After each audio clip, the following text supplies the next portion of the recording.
ಆತ್ಮೀಯರೇ ನಮಸ್ಕಾರ. ಇವತ್ತು ನಾವು ಮಲ್ಲಸರ್ಜ ಬಗ್ಗೆ ತಿಳಿದುಕೊಳ್ಳೋಣ. 1782ರಲ್ಲಿ ಪಟ್ಟಕ್ಕೆ ಬಂದ ಮಲ್ಲಸರ್ಜ ಕಿತ್ತೂರನ್ನು ಆಳಿದ 12 ಅರಸರಲ್ಲಿ ಅತ್ಯಂತ ಪ್ರಭಾವಶಾಲಿಯಾದ ದೊರೆ. ರಾಣಿ ಚೆನ್ನಮ್ಮ ಆತನ ಎರಡನೆಯ ಹೆಂಡತಿ.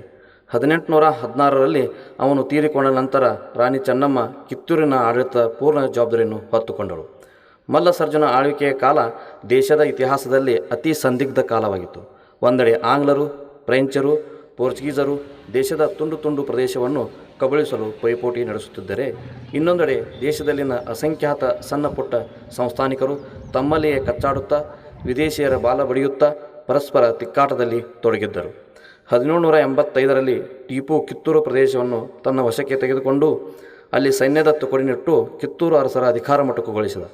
ದೇಶನೂರು ಯುದ್ಧದಲ್ಲಿ ಮಲ್ಲಸರ್ಜನನ್ನು ಸೋಲಿಸಿದ ಟಿಪ್ಪು ಅವನನ್ನು ಕೈದಿಯನ್ನಾಗಿ ಒಯ್ದು ಪಿರಿಯಾಪಟ್ಟಣದ ಕಪಾಲದುರ್ಗದ ಕೋಟೆಯಲ್ಲಿ 3 ವರ್ಷಗಳ ಕಾಲ ಬಂಧನದಲ್ಲಿಟ್ಟನು.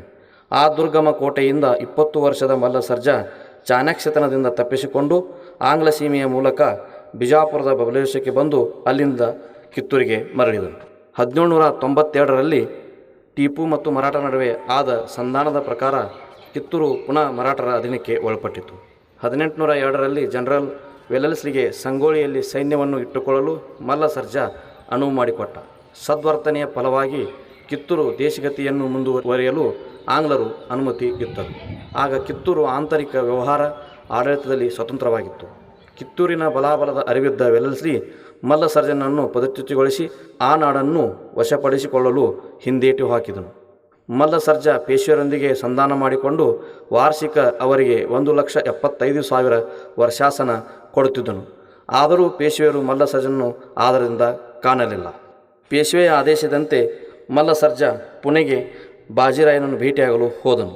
ಬಾಜಿರಾಯನು ಮಲ್ಲಸರ್ಜನನ ಮೇಲೆ 4 ಲಕ್ಷ ರೂಪಾಯಿಯ ಕಪ್ಪ ಕಾಣಿಕೆ ಬಾಕಿ ತೋರಿಸಿ ರಾಜಕುಮಾರ ವೀರಪ್ಪ ದೇಸಾಯಿಯನ್ನು ಕಿತ್ತೂರಿಗೆ ಮರಳಿ ಹೋಗಲು ಹೇಳಿ ಮಲ್ಲಸರ್ಜನನ್ನು ಮುಧೋಳ್ಕರ್ ವಾಡಾದಲ್ಲಿ ಬಂದಿಯನ್ನಾಗಿ ಇಟ್ಟನು. ಇತ್ತ ಅಲ್ಲಪ್ಪಗೌಡನು ಗಂಡಮಾಲಿ ರೋಗದಿಂದ ಶೇಗುಣಿಸಿಗೆ ಬರುವುದರೊಳಗಾಗಿ ಮರಣ ಹೊಂದಿದನು. ಮಲ್ಲಸರ್ಜ ದೊರೆಯನ್ನು ಸೆರೆಮನೆಯಲ್ಲಿ 3 ವರ್ಷಗಳ ಕಾಲ ಇಡಲಾಯಿತು. ಅವನನ್ನು ಅನೇಕ ರೀತಿಯಲ್ಲಿ ಮಾನಸಿಕವಾಗಿ ಚಿತ್ರಹಿಂಸೆಗೆ ಅಳವಡಿಸಲಾಯಿತು. ಇದರಿಂದ ಮಲ್ಲಸರ್ಜನ ಆರೋಗ್ಯ ಸಂಪೂರ್ಣವಾಗಿ ಹದಗೆಟ್ಟಿತು. ಬಾಜಿರಾಯನು ಮಲ್ಲಸರ್ಜನನ್ನು ಒಬ್ಬ ಕೈದಿಯಂತೆ ನಡೆಸಿಕೊಂಡನು ಮತ್ತು ಕಿತ್ತೂರನ್ನು ತನ್ನ ಸಂಪೂರ್ಣ ಹಿಡಿತಕ್ಕೆ ತೆಗೆದುಕೊಳ್ಳಲು ಪ್ರಯತ್ನಿಸಿದ. ಮಲ್ಲಸರ್ಜ ಬಾಜಿರಾಯನ ಕುಟಿಲ ಕಾರ್ಯಸ್ಥಾನಕ್ಕೆ ಸೊಪ್ಪು ಹಾಕಲಿಲ್ಲ. ಸ್ವಾಭಿಮಾನಿಯಾದ ಅವನು ತನ್ನ ಸುಸುಖಕ್ಕಿಂತ ತನ್ನ ರಾಜ್ಯ ಸ್ವತಂತ್ರವಾಗಿರಬೇಕೆಂದು ಅಪೇಕ್ಷಿಸಿದ. ಸತತ ಉಪವಾಸವಿದ್ದುದರಿಂದ ಅವನಿಗೆ ಚಳಿ ಜ್ವರ ಬರತೊಡಗಿತು. ಮಲ್ಲಸರ್ಜನ ಕ್ಷೀಣಿಸಿದ ಶರೀರವನ್ನು ಅವನ ಹದಗೆಟ್ಟ ಆರೋಗ್ಯವನ್ನು ಗಮನಿಸಿದ ಬಾಜಿರಾಯನಿಗೆ ಇವನು ಜೈಲಿನಲ್ಲಿ ಸತ್ತರೆ ಪೂರ್ತಿ ಕಿತ್ತೂರಿನ ಸ್ವಾಭಿಮಾನಿಗಳು ತನ್ನನ್ನೇನು ಮಾಡಿಬಿಡುವರೋ ಎಂದು ಹೆದರಿ ಮಲ್ಲಸರ್ಜನನ್ನು ಸೆರೆಯಿಂದ ಬಿಟ್ಟು ಬಿಡಲು ನಿರ್ಧರಿಸಿದರು. ಅವನನ್ನು ಮುಚ್ಚಿದ ರಥದಲ್ಲಿ ಕಿತ್ತೂರಿಗೆ ಕಳಿಸಲು ವ್ಯವಸ್ಥೆ ಮಾಡಿದರು. ಪೇಶ್ವೆಯಿಂದ ಬಿಡುಗಡೆಗೊಂಡ ಮಲ್ಲಸರ್ಜ ಬರುತ್ತಿರುವ ವಾರ್ತೆಯಿಂದ ಸಂತೋಷದಿಂದ ರಾಣಿ ಚೆನ್ನಮ್ಮ ಮಲ್ಲಸರ್ಜನ ಬರಮಾಡಿಕೊಳ್ಳಲು ಗೋಕಾಕ್ ತಾಲೂಕಿನ ಅರಭಾವಿ ಮಠಕ್ಕೆ ಬರುತ್ತಾರೆ.